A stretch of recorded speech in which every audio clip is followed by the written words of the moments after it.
So today we're going to talk about the rule of 72, and that's one of the most important concepts that we show people during the one-on-one appointment. Get excited with this rule because this could change your life, right? But I want to share with you a cool story first.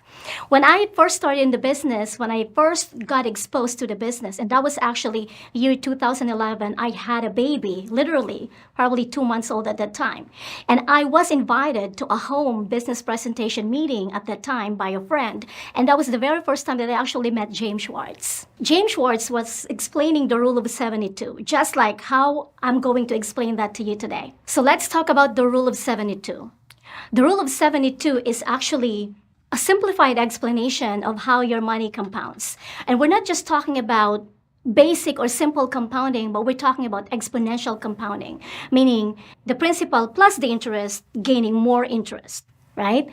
So this is actually from Albert Einstein, as we know, one of the smartest men ever lived, right?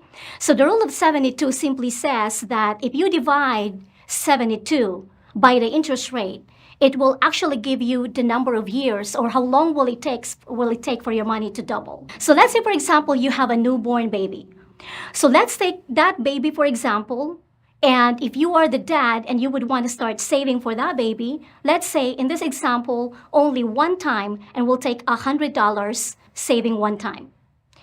So if you divide 72, and let's say that the interest rate is 6%.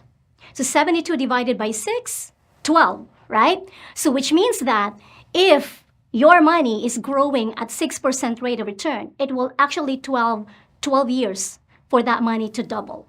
So take that baby right now, okay, newborn, before 1 year old, so you put that $100 one time. And in this example, you will never have to put money ever again, just to keep things simple, right? So after 12 years, your baby is 12 years old. That $100 gets to $200. And you can just follow the numbers. 24, that money gets to $400. At age 36, he gets $800. At age 48, $1,600. And at age 60, $3,200. Now remember, you only put $100 one time. But will your baby be excited by the time that he retires at 60 and he's got $3,200? Probably not, right? Because, I mean, at that point, like, you know, with inflation and everything, maybe the $3,200 can only get him a cup of Starbucks. So what about if we double the rate of return to 12%, right? So 72 divided by 12 gives you 6. That $100 at age 6 is going to go to 200. Age 12, $400. At 18, $800. At 24, $1,600. At 30, $3,200. At 36, $6,400. At age 42, that goes up to $12,800. And let's just round it up to $13,000 for easy math, okay?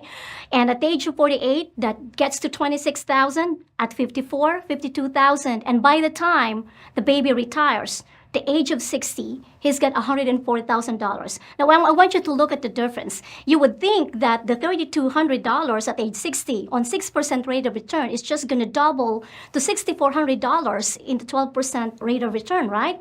But that's not how exactly how it works. Because the power of compounding interest is principal plus interest gaining more interest. So just understand how powerful the rule of 72 is if people actually starts understanding it and starts using it for their advantage. The challenge is, in America today, is we are actually conditioned to put our money in the bank and save our money in the bank, which gives us almost nothing when it comes to growth. Now, you know, we save our money in the bank, which usually gives us 6% and lower.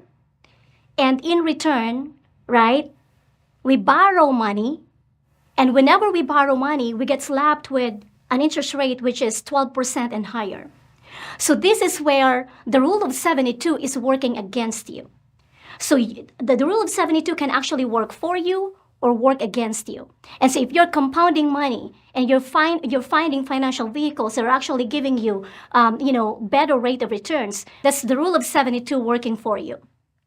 But if you're borrowing money and you're being slapped at 12% and higher interest rate, that's the rule of 72 working against you. You may ask me, well, gee, where do we find the 12% rate of return, right? Well, I want to let you know that if you look at the S&P 500 since inception, it has actually averaged 11.8%, almost 12%. Right? So I encourage you to understand fully the rule of 72 and practice it, and you get that confidence in teaching people about the rule of 72, because those who understands it earns it, but those who don't pays for it.